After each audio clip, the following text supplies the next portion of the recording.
tervitus läbi maamust. Tšau, Maria! Tšau! Millal hakkasid discgolfiga tegelema? Esimest korda 2016 ja päriselt 2019. Mis oli su esimene ketas? Discmania P2 putter. Üks go-to ketas. Latitude'i Opto Fashion. Kuidas hoiad ennast kursis discgolfis toimuvaga? Pane ketast topsi grupp ja ma vaatan kogu aeg Annit. Ma ei saa aru, miks me võime ootust peale astuma. Rada, kuhu tahaksid alati tagasi minna? Valga hobusele. Parim leit discgolfis? Mina ise. Ja tulevikulootus Eestis? Andi tahab, et me ütleks Andi, aga me ütleme, et on Andres Post.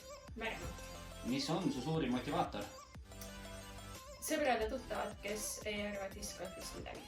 Eesti discgolf 5 aasta pärast. Tervitused Andile, live-ülekanded suurematest võistlustest. Kõige väärtuslikum ketas kotis? Fusion Suspect. Suurim viga alustavatel mängijatel?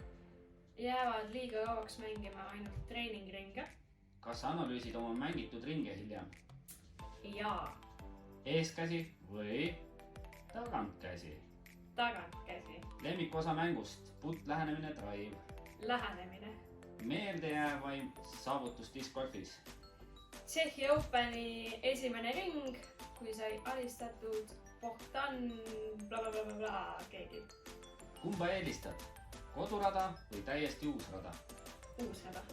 Rada, mida sa pole veel suutnud alistada. Elva.